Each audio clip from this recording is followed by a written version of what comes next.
So good afternoon. I'm Andy Rich. I'm Dean of the Colin Powell School, which is the School of Social Sciences here at City College. And I want to welcome you to a conversation about the home stretch, the 2020 elections, and what to expect. Our national elections are 5 days away. Control of the White House, of Congress, of many state and local offices are at stake. What happens is important, and our conversation today is an opportunity to understand what's at stake, how the elections look, and perhaps to learn just a little bit about what to expect, or at least what to watch for as results start to come in. For many of us, this has seemed like as unusual an election season as we can remember. We're in the midst of a national pandemic, climate catastrophes, a rushed and completely partisan Supreme Court confirmation, and the biggest movement for racial justice in the nation's history.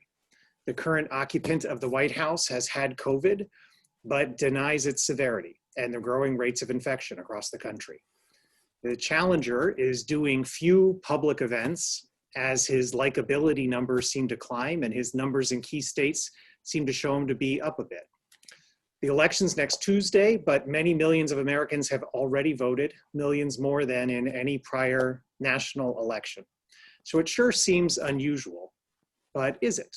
So here to help us understand these elections and to put them into some context is Dr. Dan Palazzolo, Professor of Political Science at the University of Richmond. Professor Palazzolo is a distinguished scholar of Congress, the federal budget, and elections. He's written widely on all of these subjects and more, including 3 books. In a normal introduction, I would dwell on our speaker's credentials and his record of publications, and trust me, he has both of those. But today's speaker is a personal friend. He was my professor. In fact, when I was your age, at least the age of many of our students in the audience, I attended the University of Richmond, where Dr. Palazzolo is still a professor, and he joined the political science department as a faculty member when, to my recollection, I was a sophomore. And in the years that followed for me, I took every course he taught, at least 3. He invited me to co-author a paper with him, and he even took me to Chicago to a big political science conference to present it. During college, I learned more about how American politics works from Dr. Palazzolo than from anyone else, including some politicians for whom I worked at the time. His advice and his mentorship are a big part of the reason I went to get a PhD and study American politics.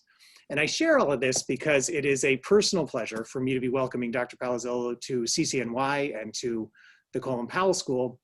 And I share it because for all the students joining us today, I want to encourage you to do what I did when I was in your shoes, and that is get to know your professors. My life was changed for the better by having developed a deep relationship with Professor Palazzolo, and I know that's true for many alumni of the University of Richmond who came after me, many of whom, like me, stay in touch with our speaker. In cleaning out my apartment recently, I actually came across these 5 papers written in Dr. Palazzolo's class in the spring of 1990. They're printed on a dot matrix printer, which many of you won't even know what that is. And they all have extensive comments from Dr. Palazzolo.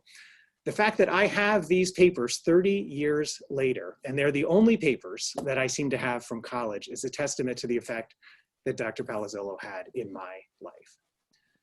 Now, for all I am saying about him, you would assume that he is speaking today at my invitation, but that's not true.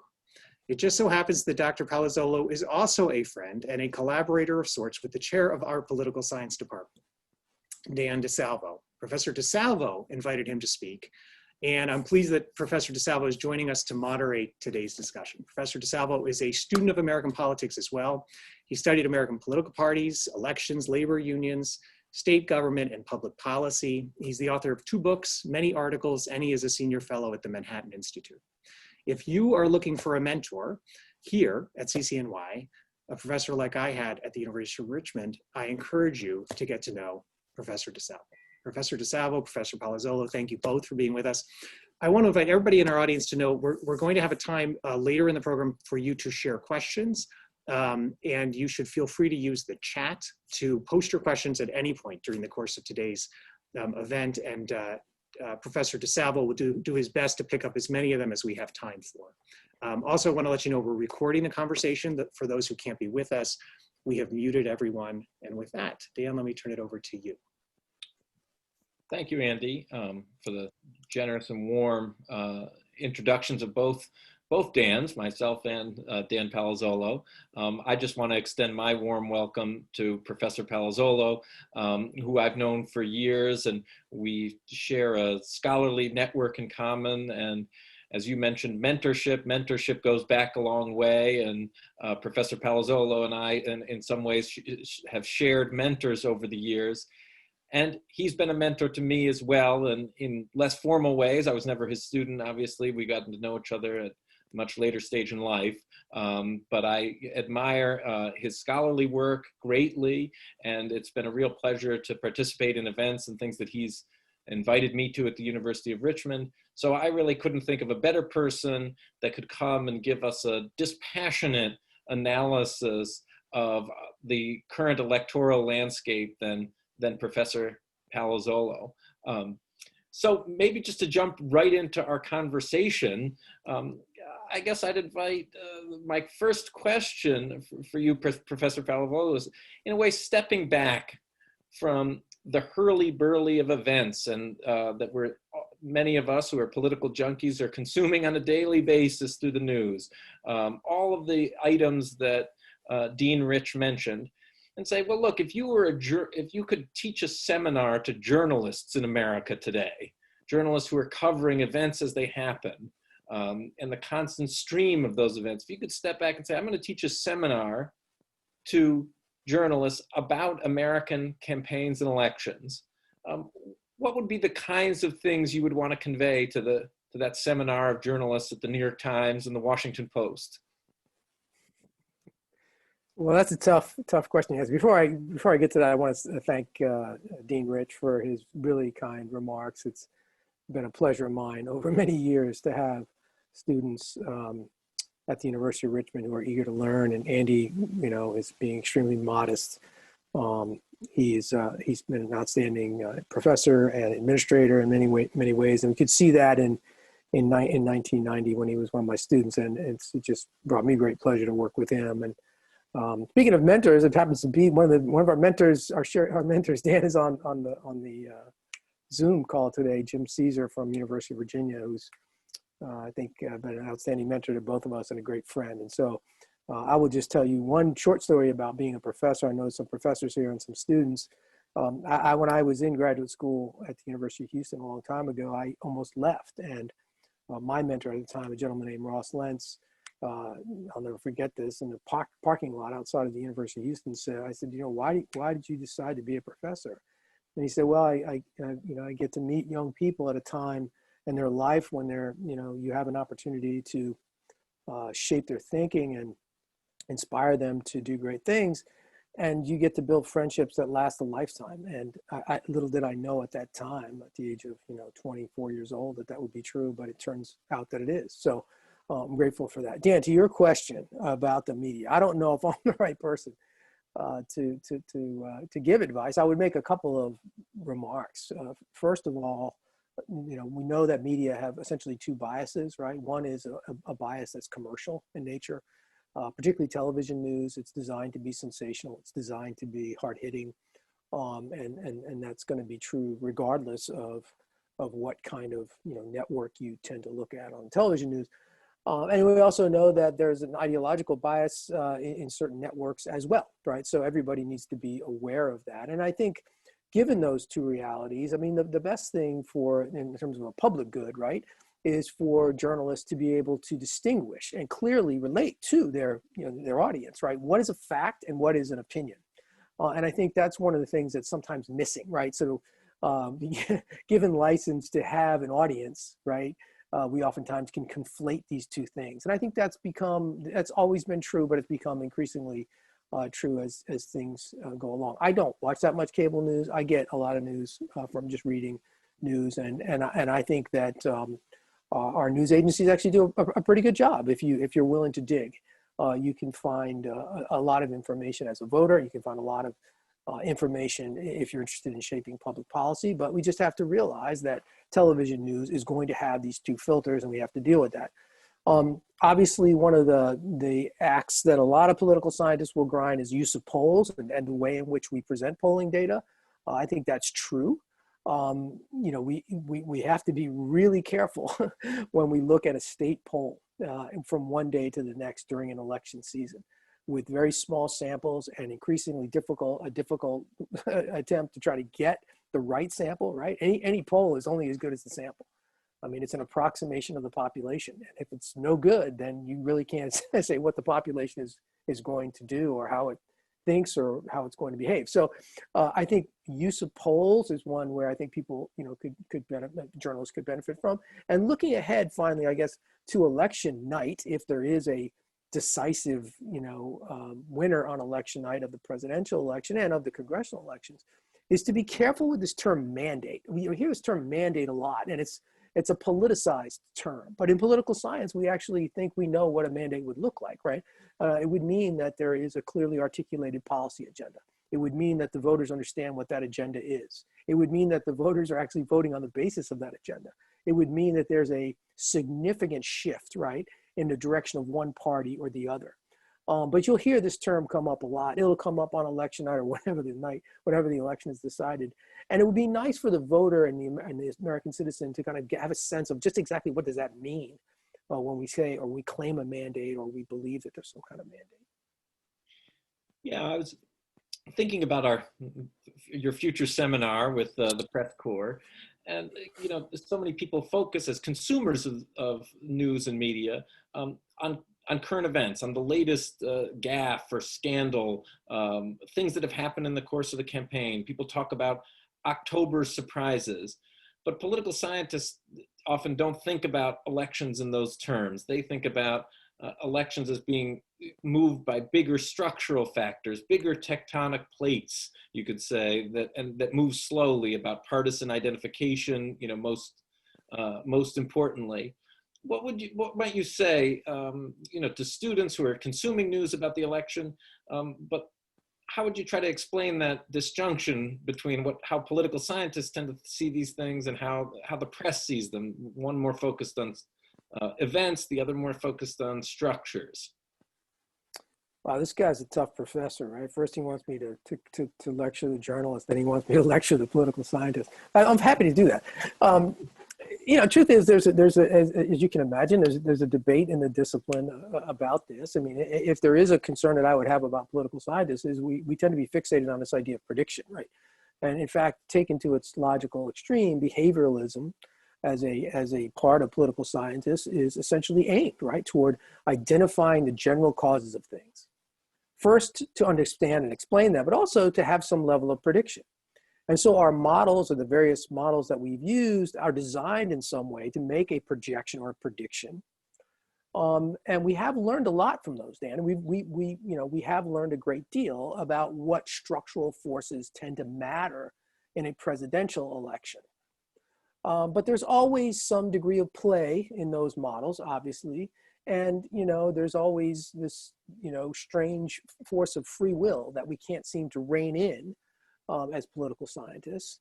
And in many cases, these models literally leave out these kind of what you're calling campaign effects. And so we need to think about that and what role they play.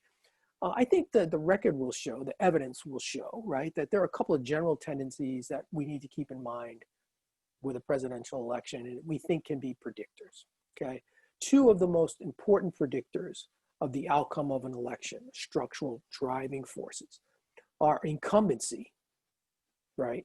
Looking historically over time, presidents who run for re-election typically get reelected, especially, the same presidents. We'll leave aside cases where an administration had 2 terms already, like the Obama years or the Reagan years. That third run can be challenging, but running for re-election, usually that's a strong predictor of an outcome. The only time when it doesn't work is when the country's in rough shape in some way, shape, or form. So, you go back to something like maybe 1980, right, when Jimmy Carter was unable to win re-election.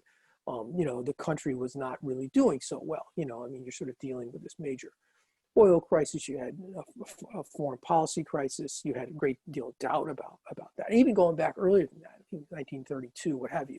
So there aren't that many cases where the incumbent loses. And when they do, when that incumbent does lose, something is not going right. And the other way to pick up that kind of sense of the country, and the other variable, if you will, is presidential approval, the presidential approval rating. And you'll hear a lot of journalists talk about this and say, look, I mean, a presidential approval rate has to hit a certain amount, 46, 47, 48%, in order for a president to be reelected. Actually, we don't know exactly what the number is, because in cases, for example, with Jimmy Carter or George Bush in 1992, where the president doesn't get reelected, their approval ratings are actually below 40%. So we're actually in somewhat of a gray area. If we were to say Donald Trump's approval ratings are around 45%, that doesn't necessarily tell us whether he's going to win or lose. What it suggests is that he's a little bit underwater for a reelection. But those two key factors tend to be, there are others, but for sake of simplicity, those are the two most simplistic factors, right, that help to explain outcomes. Other political scientists and economists have used things like GDP growth and unemployment and those kinds of things, and that's all well and good. But we think we can predict. Now, here's the interesting thing about these models. They typically are predicting, the popular vote for president, right? They're not predicting the electoral college. So even that's somewhat problematic. Today, of course, Nate Silver is somebody who gets a lot of prominence in terms of predictability, and he does a little bit more methodical kind of, state-by-state analysis and trying to figure things out. But these structural forces actually matter and they're real. But here's the problem with them. The problem is they discount the campaign, and actually campaigns matter. And you can actually look at this last season of this presidential season to validate the idea that campaigns matter.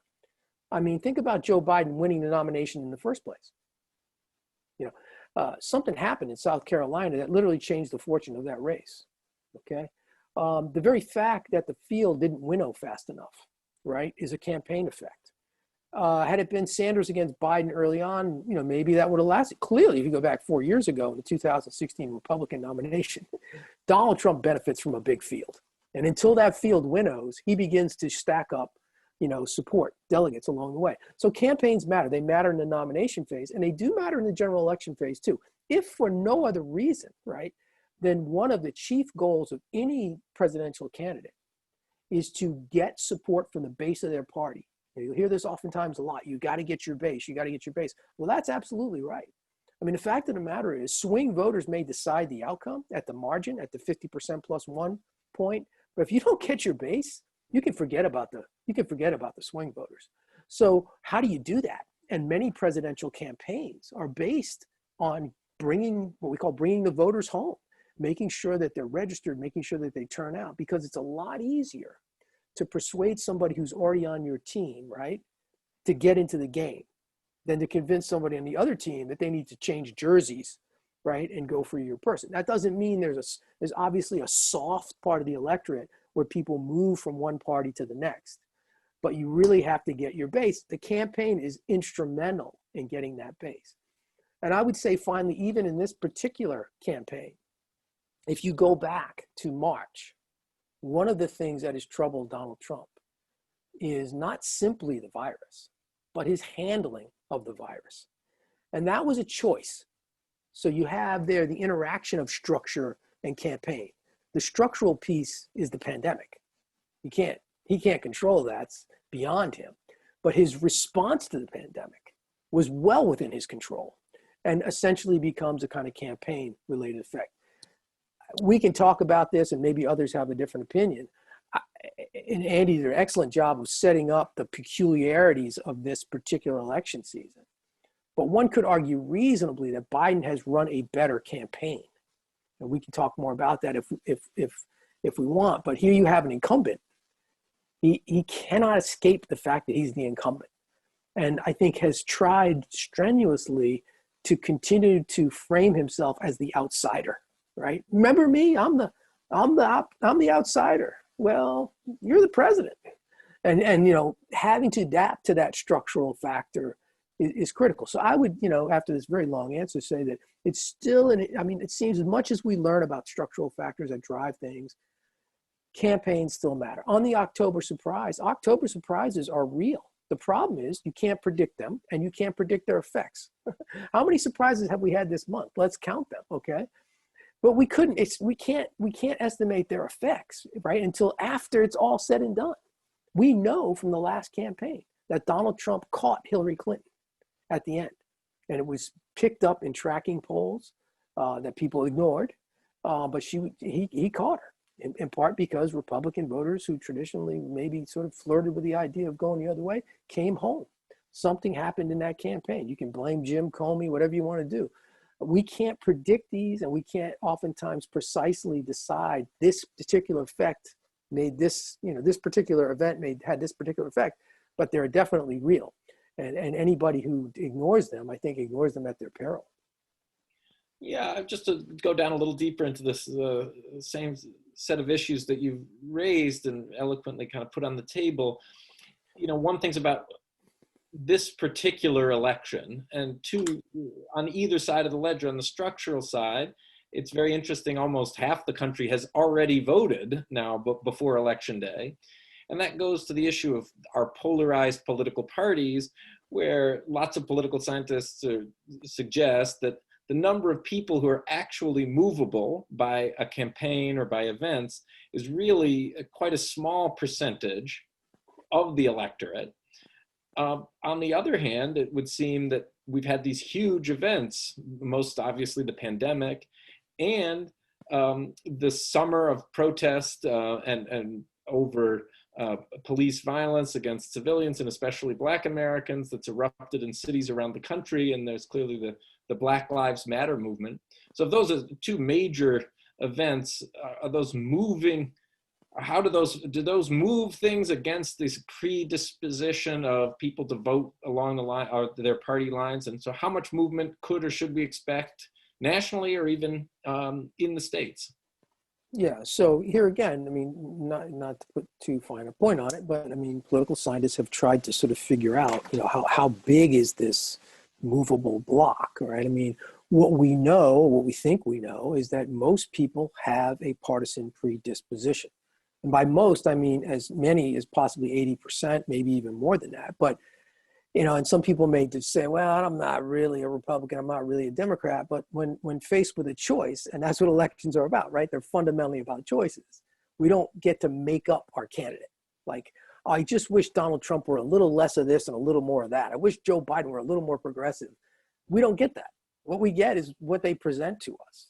And so most people wake up on New Year's Day of an election year and they know who they're going to vote for. They know which party they're going to vote for if they're going to vote.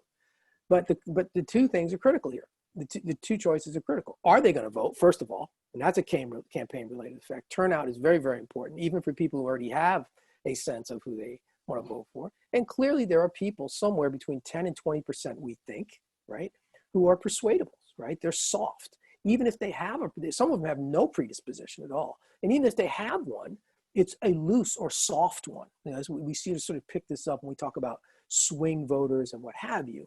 And every election, it seems to be, there seems to be a group of people who are in this block. Oftentimes you'll hear about suburban whites or what have you, but every year that gets complemented by another, sort of faction or group of people. So, to your point about the events, again, it's really not clear how these events are going to affect these persuadables, right? You can only tell after the fact. And once again, it has something to do with how the candidates respond, to the events, right? So in the last analysis, as a politician or a political strategist, you are trying to do two things, right? When there's a pandemic or when there's a social unrest like we've seen this summer, first of all, you're trying to fit this into your public philosophy, right? So in other words, here's an event and you're like, I am who I am. I believe what I believe. And I'm going to interpret and understand the event through that lens, right? And then you're also trying to anticipate what the voter's going to think. And this is what makes it a difficult calculation. But I think you're right. I think the pandemic is the kind of thing that moves voters, right? I think questions about law and order versus, civil rights is something that moves voters. And so for that persuadable group and for those people who are not necessarily automatically going to vote, right? How the candidates frame those issues becomes particularly important in terms of campaign effects. And we're learning more and more about what people think, as long as we believe in public opinion polls and what people tell us. But at the moment that they occur, it's really not all that clear. Oftentimes political scientists will say, what is this election about, right? If this election turns on law and order, maybe that helps Donald Trump. If it turns on racial justice, maybe that helps maybe that helps Joe Biden. If it turns on the current state of the economy, maybe that helps Biden. If it turns on who can make the economy better later, maybe that turns on Trump, right? So it's how that gets framed and how those messages get filtered through this whatever 10 to 20% of the electorate that can make a difference. Yeah, I got well, on that point exactly, on the persuadables in polling, one of the perhaps surprising things that a number of people have observed is that despite Trump's rhetoric, which is often sometimes seen or interpreted as offensive to or hostile to minorities, there's some polling evidence to suggest that he's doing better with Black voters and with some Latino voters than he did even in 2016. And as everyone knows, we did better than Romney did, Republicans not gaining much support from either of those groups. How do you explain this shift where other Republicans have struggled so hard in recent election cycles to win minority voters, and Trump, who seems at least in some ways, is the most affrontive in this area, actually picking up some support. Perhaps this is all just a polling error, but maybe there's something to it. I'd be curious as to your views. Yeah, this is tricky, right? I mean, again, polling data hard to rest on. I'll share a couple of things. First of all, I would parse out this a little bit, okay? When it comes, for example, to African Americans, I still think they're solidly behind Biden. Okay, I mean, I think you can look at different polls, and there are some evidence of drifting away, particularly among young men. But older Blacks and females are pretty solidly Democratic. I mean, for them, I think it becomes more not a question of going over and voting for Trump, as a group, not individuals, but as a group, and more about whether they're excited enough about Joe Biden to turn out and vote. That's very, very important, because there is some evidence that Hillary Clinton obviously could not match Barack Obama's numbers and among African Americans, and that caused her, to lose some votes in places like Milwaukee and Philadelphia, et cetera, parts of the cities in Michigan, Detroit, et cetera. And some of that actually hurt her. So her inability to kind of persuade them to come out is important. But other than some young Black men, I don't think there's that much slippage among African American voters who tend to be pretty solidly Democratic. That could change. But it does speak to the fact that Trump, maybe unlike other Republican candidates, is making a case for them. Right now, you may disagree with Donald Trump when he says, I passed appropriations to expand funding for historically Black colleges and universities. I passed the First Step Act, dealing with sentencing reform. So he's making a play for them. Right. There's this old standard, right, of any kind of voter, regardless of what your best. It's really important for candidates to ask for your vote. Right. And one way you can do that is to appeal to them and say, here's some things, I've got some results here that I want to share. Now, there's always been there is a conservative strain, if you will, among certain Black intellectuals, et cetera. And so, things like school choice, or this idea, if you look at, for example, James's campaign in Michigan, I mean, he's kind of a moderate to conservative type, and he's an African American. He's running on these themes, and his notion here is that, perhaps the ideology of African Americans is just not quite as monolithic as some Democrats would like to pretend, and maybe there's going to be some movement in the future. But I think where the real fracturing is occurring is among Hispanics or Latinos. And the polls are kind of all over the place here. I mean, some of them show more or less support for Trump. And the general explanation that's given, Dan, is that there's a sort of conservative strain, right? A culturally conservative strain among certain Latin Americans, Obviously, Cubans, right, would fit into this, and perhaps Colombians might fit in as well. Much less so, maybe Mexican Americans, but within that, there's always there's a strain, and there's also an entrepreneurial strain, right? And so if you listen to the people who are saying that they're voting for Trump, it tends to be for these reasons. Some have also suggested that's kind of maybe authoritarian style of Trump may appeal, again, to men, mostly to men. And so in addition to looking at ethnicity or race, you really have to look at gender here when you talk about, you know, these kinds of moves. But in Florida, in Nevada, in Arizona, this is a real important issue for Biden, right? Trying to bring home as many Latino and Hispanic Democrats as possible, and independents, because those are three battleground states that have a lot of Latinos and Hispanics.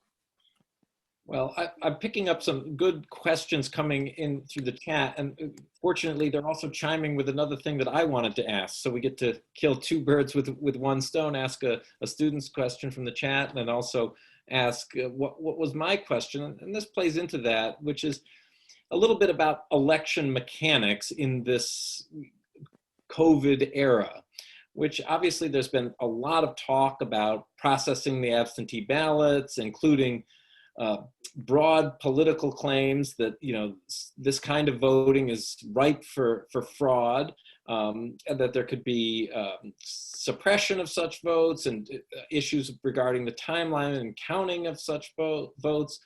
And some have argued that the Trump campaign is going to deliberately try to suppress voting. When it comes to these election mechanics and their importance, especially this year, what do you make of all of these different claims?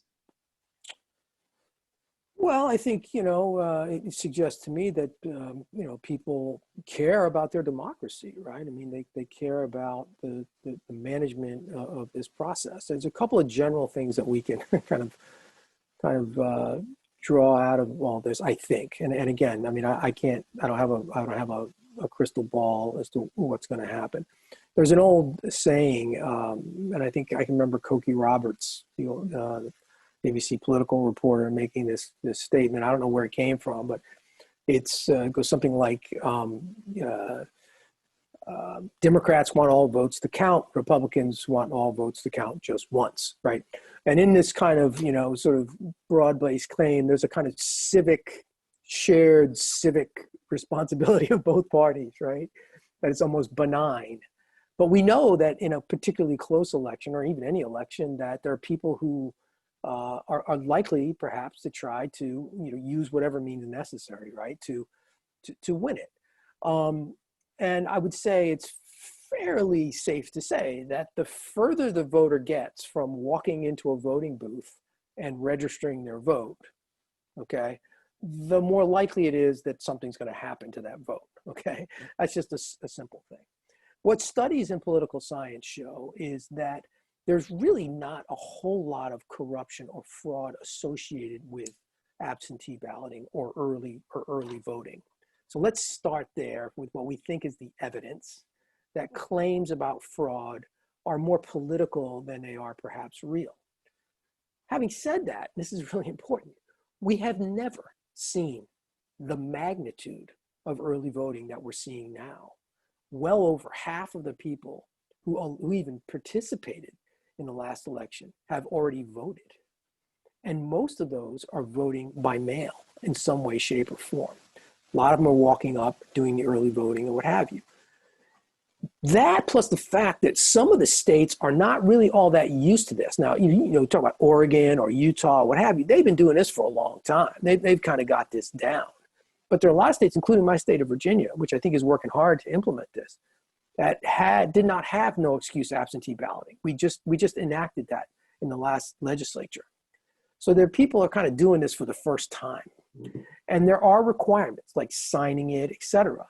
And so there are some issues that are going to happen. And people need to understand this. There are always undervotes in every single election.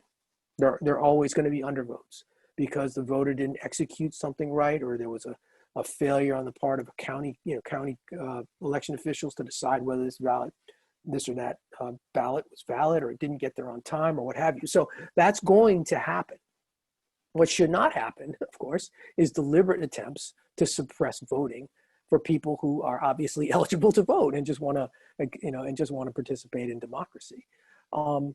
Here's what I think, and some people are going to disagree with me, so please just understand that caveat.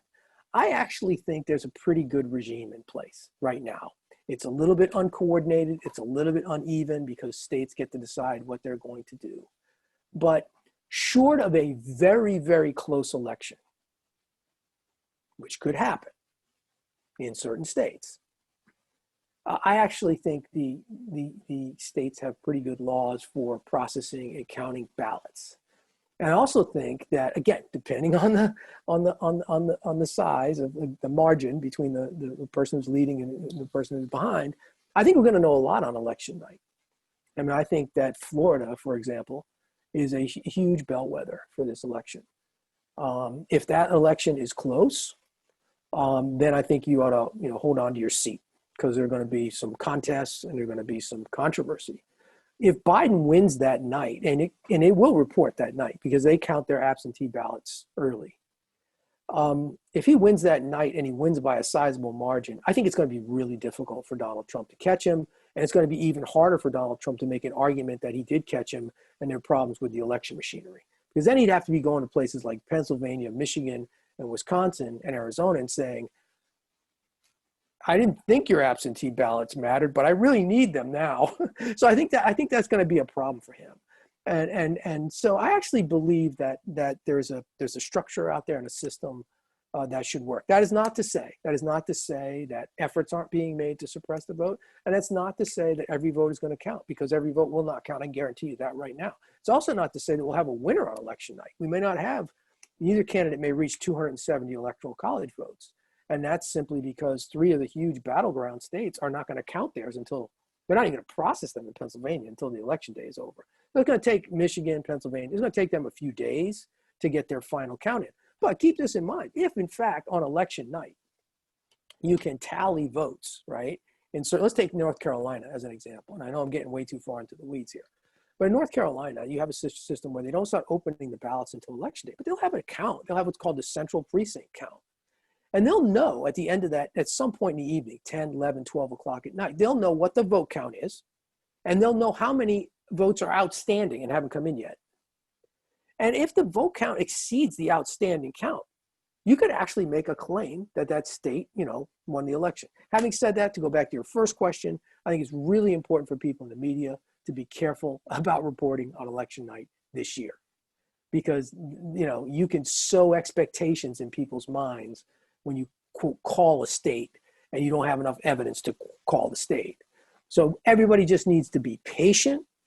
We go back to our founding documents. Our founding fathers had an assumption that the populace was reasonably moderate enough, right? And reasonably patient enough to deal with the complexities of democracy. And let's hope that holds up. And we all have a responsibility in that, by the way.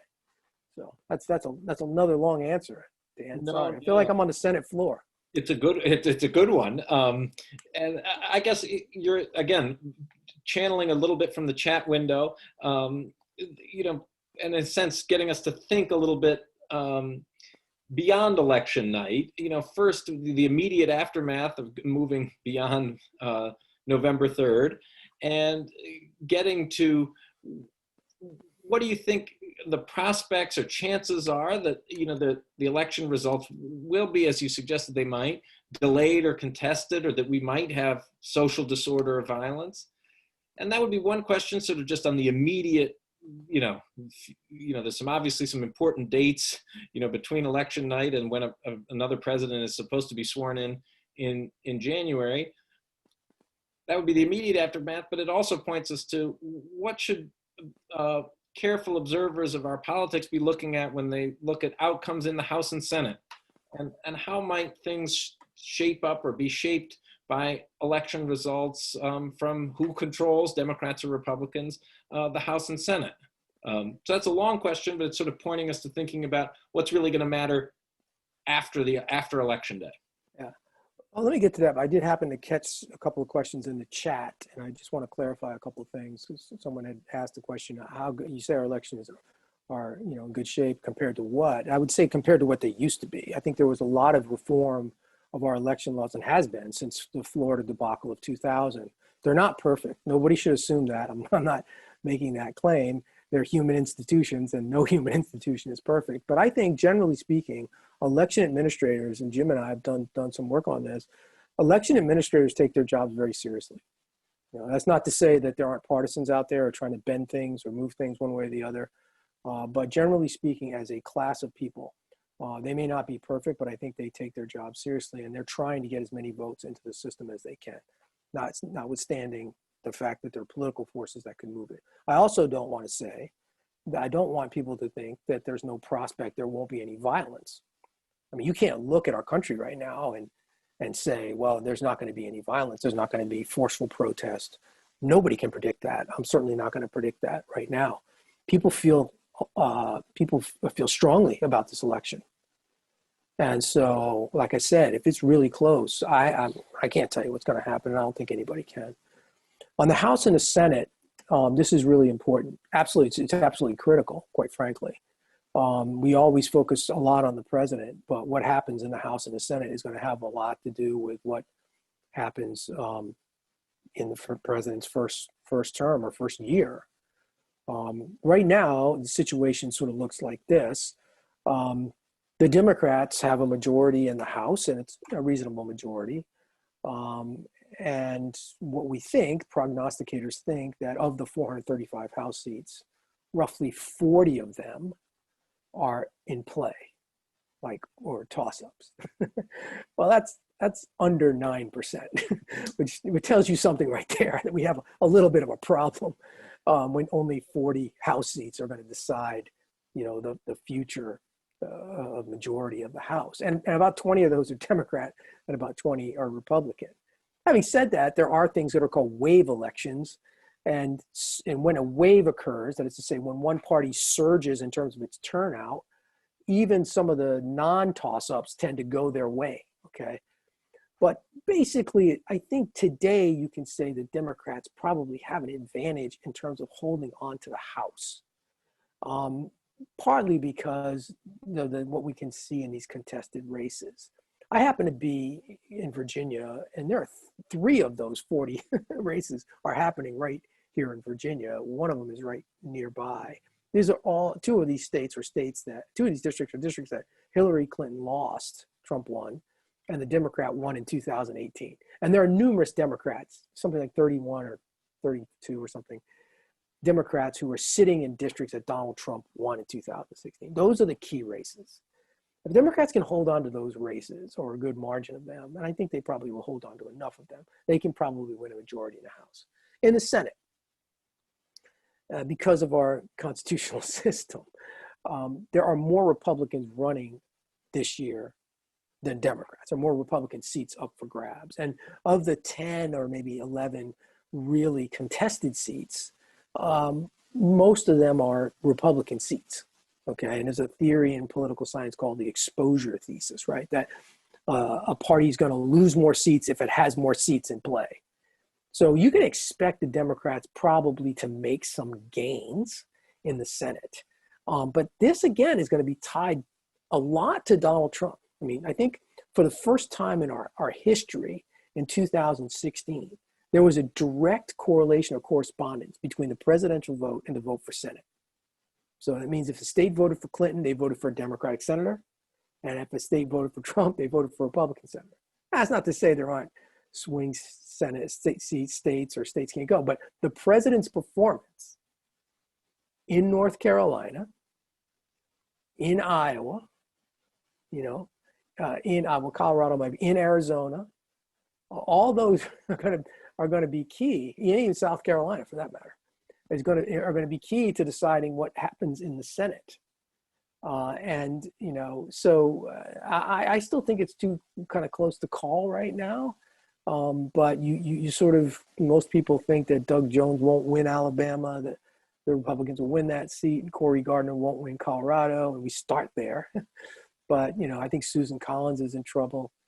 in Maine, and it's trying to catch up. I think McSally's in trouble in Arizona and has to kind of, close the gap. But one of the talk about campaigns mattering, Dan, it seems to me even though a lot of people have voted, the next 5 days are pretty important. If Trump loses the election by a large margin, you could get a pretty big shift, toward the Democrats. If he loses by a small margin or he wins, then the Republicans are probably going to hold on to the Senate. So these things are tied up together. And thinking further down the road to your question, if you do have a unified party government, let's say the Democrats get unified control, what we know from the past several examples of this, 2001, 2009, 2017, is that the budget becomes a kind of fulcrum, right, to drive through major economic policy change. And so if the Democrats take over, you can be rest assured that they're going to execute good portions of Biden's agenda. There'll be a battle within the party, right? Because there's going to, between the progressives and say the moderates about how far to go, but that'll be the conversation reminiscent of 2009. So if there's a unified party control, you can expect there to be some fairly significant shift in public policy, particularly economic policy, possibly healthcare policy as well. And then we don't know what's going to happen with the Senate, whether they'll get rid of the filibuster, get rid of the cloture rule, or what have you. So there's going to be some momentum. If, on the other hand, it's split, obviously you're dealing with a very different type of negotiation, right? So if Republicans hold on to the Senate, right, or if Trump gets reelected, then where we are right now. The other thing that's really important is the pandemic relief politics, right? That's all been ground down here as we get toward the election. And you can blame Pelosi if you want, you can blame Trump, you can blame McConnell, you can blame any one of them if you want to. The point is they're not in agreement. If the Democrats win control, you could get a lame duck session where the parties decide to push through a pandemic relief bill. That's not unheard of. And if they don't, the Democrats will push through something along the size of what Pelosi was talking about, 1.5 trillion or what have you. So, this is there will be consequences depending on the configuration of the parties in this election. Yeah, I have so many more questions for you on exactly that point and different possible futures, but I want to get a couple of good questions coming out of the chat. There's a lot of people have mentioned the recent confirmation of Amy Coney Barrett and its political implications for our politics. And I think, so you might want to talk about that broadly, but I think you could ask, does it, I think an intelligent question in the chat is, does it neutralize voting on the court issue, or does it further mobilize people, Republicans or Democrats, to see the court and control of the judicial system as something so important? Does it help or favor one side or the other? Well, I think we should disavow any assumptions that the court was not a political institution before this nomination. I think that would be gross misunderstanding of contemporary history. I think it's pretty clear that the court is now, much more likely to side with conservatives on questions of public policy that come before the court. And I think, therefore, there'll be a lot of states that will pass legislation testing the court, right, on this dimension. So given the age of the justices, particularly Barrett and others, what has essentially happened here, and what I think angers Democrats and liberals greatly, is that you essentially put into power, right, a very formidable branch of government, essentially a conservative majority for the foreseeable future, right? And the court has demonstrated time and time again that it can make consequential decisions that affect everybody's lives. So I think that's the short term, and I think there are those I've heard. I've heard people say that Republicans who maybe don't like Trump's personality very much, they say, well, he's done his job.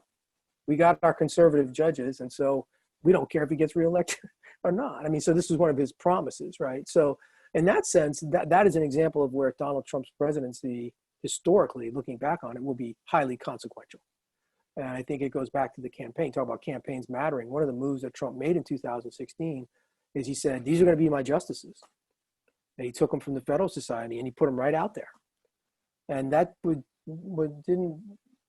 certainly helped cultural conservatives to come around to, a person who'd been married 3 times and bankrupt half a dozen times, what have you, and was a known philanderer, right? I mean, you have these cultural conservatives voting for him because he was simply their instrument. And that decision on his part, I think, was consequential in 2016 in terms of mobilizing this base of conservatives. And obviously he's delivered for them on that.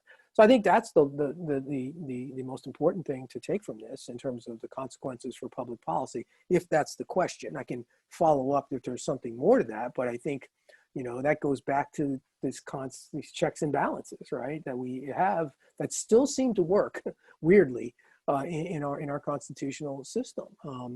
And it will be the brake on progressive policy going forward. The court will be the brake. If there is a progressive movement, it'll be the brake. So there's 2 more questions coming from the chat. I'm going to sort of put 2 of them together, but I think they're both sort of on this theme, which is, what might be the Supreme Court's role in adjudicating the election after November 3rd, and then another one, which is maybe a little bit before that, is a student asks, what's to stop the Trump administration from walking into a state's election office and taking things over? And maybe that's a little bit to how election mechanics work, if you can states versus the federal government, and then how this might play into potential judicial challenges or legal challenges to the results. Yeah, well, these are important questions. And again, I think some of this literally depends on how close the election is, right? Any candidate has the right to contest a close election, but if it's not close and we get contestations, then we have a different story. But let me be a little bit more specific about this, because it's a really important question. So let's paint some scenarios rather than definitively answer the question. The biggest potential kind of theory, right, is that the president, no one will have 270 votes on election night, electoral college votes. And as we plow our way through the absentee ballots, et cetera, at the county level, and the president presumably continues to say that the election is not legitimate, et cetera, et cetera, et cetera. Again, I think there are laws in these states for sorting these things out and for making judgments. And all they have to do is get to this electoral college count by, December 14th. The danger is if they manage to drag out, right, the count in such a way that you force the state legislature, right, to seat electors, or you force the election into the House of Representatives. And everybody's already done the sort of prognostication here. Obviously, it's the next House, the elected House, that would decide. But the presumption here is the Republicans would have a majority. They'd have 51 states. And that Donald Trump's scheme essentially is to drag this thing out, and so that, we don't get an electoral college vote and we get it into the House. I've heard that people paint this scenario. And I think, I think that's certainly a possibility, right, in a close election. Donald Trump cannot go into a state personally or, by force, right, and take over a state's election machinery. What will happen is you'll have lawyers. They're already out there. They're in every single state. And they'll be watching the count, and they'll be overseeing the count, and they'll be challenging the count. And I think that's the question. The question is whether or not, again, if it's really close and you have to go vote by vote and validate them, and there are enough contestations to it, there is a theoretical possibility, of course, that, you could, in a sense, undermine the electoral college. I mean, that is a possibility.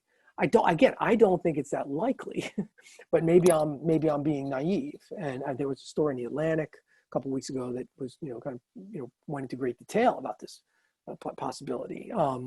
But I'm guessing today that won't happen. But it certainly could, right? Yeah.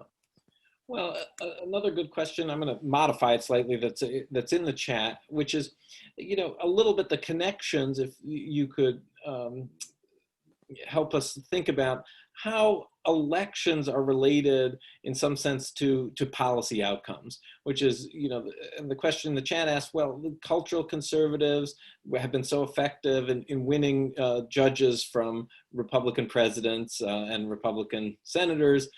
How can are there other examples of how other constituencies, say Black Americans, how can they use their electoral might or their support for candidates in elections to translate that into policy?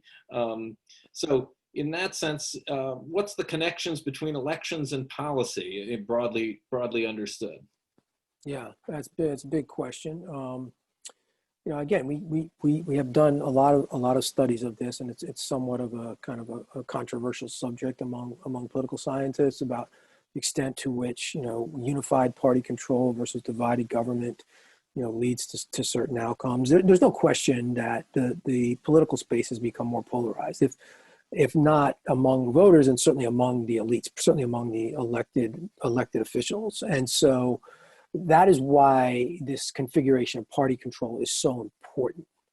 And that's why we play out these scenarios. To your point about, again, I'm just imagining a couple of things here. If Trump wins, X might happen. I'm having a hard time today believing in the scenario of a unified Republican Party government after Election Day, mainly because of the House. So I'm going to leave that one aside for a second. If the Democrats were to win a majority in both the House and Senate and the presidency, then the big pressure point within the party is going to be how far will Joe Biden move off of his campaign promises into a more liberal direction. I mean, the presumption is that the Democratic Party is going to be, as it's taken over by the progressives. They're not going to, Biden can't stop that, and there's no way, they're going to move everything. I don't agree with that. I think Biden has held his positions pretty clearly throughout the campaign regarding issues of fracking, defunding the police, Medicare for all, Green New Deal, you name it. He will by himself be somewhat of a moderating force. Having said that, the progressives will basically come to him and say, "What about us?" And I think they're going to have to get something, right? I mean, they're going to have to get something out of this. Whether it's a higher tax on the upper income, or it's a more aggressive climate change approach, or maybe it's this public option with, public option plus, something. They're going to be pushing Biden, to further to the left in the public policy space, and they'll probably succeed. They'll also may succeed on appointments, certain cabinet level appointments or judicial appointments and the like. And so I think that's kind of where you're going to see, pressure within a party. It'll come from the progressives and the Democratic Party, assuming that the Democrats have control. Yeah, so maybe a last question coming from the chat is, what are the prospects for decreasing political party polarization? And maybe you might also want to reflect a little bit on what the shape of the parties and their constituencies might look like going forward. What are going to be the conflict points? You've suggested some on the Democratic side, but also some perhaps on the Republican side, depending on the outcome of the election. What are the parties going to look like going forward? So, some of it's going to depend, on the outcome. Obviously, I don't think polarization is going to go away anytime soon because its causes are real. It's an interesting piece I read a week ago, and Steve Tellis and someone had written a piece on the parties and making the argument that we've almost reached the far ends of polarization, and that what you're going to see in the parties is now some of the factions, and Dan, more about this than anybody, as much as anybody in the country. So I'm feeling in a weird position here, trying to project, but that the moderate factions are probably gonna find a space, right? That they're going to try to carve out some of this. That polarization has reached its capacity, and that you might see a kind of a move from the center out. I don't know how that's going to happen. I think they're going to have to figure out some kind of broad appeal. Moderation, which something I actually happen to believe in, is not something that sells very well to the average voter. It's not something that whips people up, like a Tea Party or what have you. But that's an interesting argument, right? Because, and you're seeing that in the Republican Party, right? I mean, the idea that we've become way among the elite, we've become way too populist, right? I mean, this is, and that's going to hurt us, right? In fact, if you look at our parties today, maybe I'm dodging your question, but let me make an observation about our parties today from this current scenario. If you look at if you divide the parties into elites, right, governing officials and party organizers, and the grassroots, right, the voters, etc.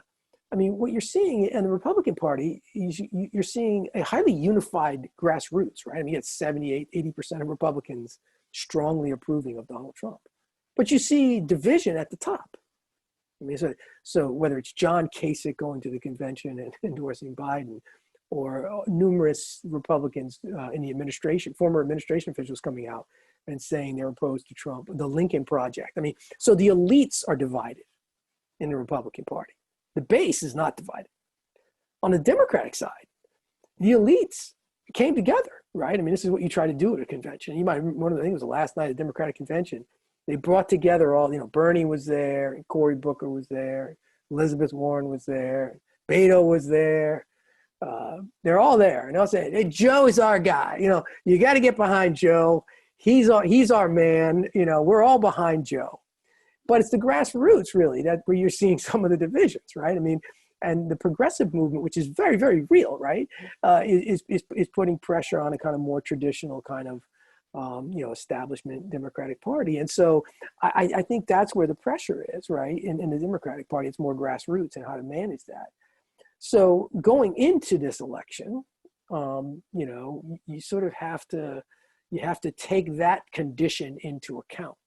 And it's the sort of elites in the Republican Party who are going to insist upon a more kind of, let us say, sober, approach to public policy, a little less populism, a little bit more idea-based, turn down the volume a little bit, right?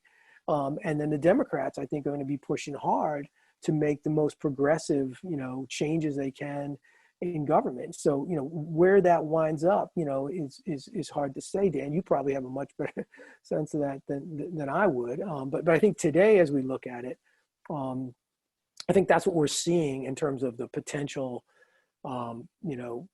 debates that are going to occur after the election is over. Donald Trump wins. Populism is not going to leave the Republican Party, but it's going to be minimized as a winning formula, if you will. So I think that's where that's going. Do you happen to see a particular faction kind of emerging? Well, like you, I read the article that you mentioned called "The Return of Factions." Right. A good one, and I've written about factions. One could certainly see that if the Republicans lost in particular, you could have factions at the elite level inside the Republican Party, and you sort of that's already emerging. Now that's the question. I think would be a very interesting time after the election to be a conservative, to decide where it's the conservative movement and the Republican Party, which have worked closely together over recent decades. Where are they going to end up, or can they be reconciled in some way, and who's going to be on top inside the party? That's going to be obviously very contested conversation to get a Republican politics that can speak to growing areas of the country and different slices of the population than it has in the past. I think your observation on the Democratic side is quite astute, and saying that the divisions there are really at the grassroots, and can this progressive grassroots movement, both on economic and racial justice issues, can that be satisfied by the current Democratic Party establishment in a Biden regime? And if it can't be satisfied, that's going to be a real test for them. Democrats do face a difficult challenge in holding together, a kind of barbell coalition of, the increasing elites of American society with a base that is, comprised in large part of relatively lower income and minority communities in cities. And can those two things be easily held together? That'll be a big challenge. Well, with that, Dan, I don't want to end on my own thoughts, but I would say we're approaching the end of our time. I think this has been a really illuminating conversation, giving us real signposts for what to look for in the next few days up until the election, on election night itself, and certainly how to think about the configurations or potential configurations of American politics going forward. So with that, I'd let you say anything else you'd like to say, and then maybe I'll turn it over to Dean Rich to close us out. Well, first, I just want to thank you for inviting me and being a part of this. This has been a lot of fun, and Dan, I always enjoy talking with you. I kind of feel like you and I are just having a conversation like we normally do. Everybody else is listening. But I'm grateful for that. I'm grateful for everyone's questions. I'm sorry if I wasn't able to answer all of them. And I just would point out a couple of things that just kind of as a political scientist, to go back to Andy's painting of this being such an unusual year, because it's pretty obvious that it is, and there's a lot of cross currents in our politics today. And maybe some of the questions speak to this issue by implying or assuming that this isn't going to be a calmly settled outcome, right? I mean, this is in the air out there, this kind of question. But, I think our democracy has been tested before and it'll be tested again. And, if we expect perfection, we're really asking for the wrong thing. Our expectations are too high and they're not right. And, I think all we can do is at this point, monitor this as citizens, monitor it with the good faith and hope that our institutions will hold up. And I think that I'm probably, again, I may not be with even the majority in believing that we actually do have institutions in place that can withstand a lot of pressure. Whether they can withstand the kind of pressure that's being put on the system now is going to be put to the test. And we'll see. And I'm more hopeful maybe than I probably maybe should be, but I'm hopeful that the institutions will hold and we will have a peaceful transition of power. But I certainly recognize that that may not happen, and that says something more about political science than anything else. And as much as we know, as much knowledge as we've gained over the years of study, there's always some uncertainty, and that's probably as good a place to leave this as any, Dan. So thanks. It's always good to end on an optimistic note, I think. And so I too share your optimism, but we'll see what happens. And perhaps we're both naive. And I also just want to say I really thank you for doing this with us and getting everyone to focus, if they hadn't already been obsessively focused on the election, but to get a sort of a step back from the hurly-burly of events to some dispassionate analysis. So I too thank you, Dan, for taking the time to do this with us. Andy? Yeah, thank you. Thank you both very, very much. Dan Palazzolo, it was a pleasure. I was having flashbacks to 30 years ago in where I first really learned about how to understand elections and American politics. And it was a pleasure to have the sophistication of your analysis. So thank you. And Dan DiSalvo, thank you very much for moderating. To everybody who asked questions, thank you for your questions and thank you for your engagement. It's particularly wonderful to see students so engaged with this election and asking really excellent questions about what's going on right now and where things might go. I come away from this conversation, actually, I found this brought my blood pressure down. I felt like I got some reassurance that there's a way to understand what's happening and where we might be headed. I hope that turns out to be true for all of us. And if by chance it's not, or even if it is, I hope, Dan Palazzolo, you will come back and help us understand things once we understand the actual results next week. My only last word is to everybody, don't forget to vote. If you haven't already, find a way to do it as long as you're eligible. It's important. So thank you again. Thank you, Dan Palazzolo, Dan DiSalvo, and thanks everybody for being with us. Have a good day.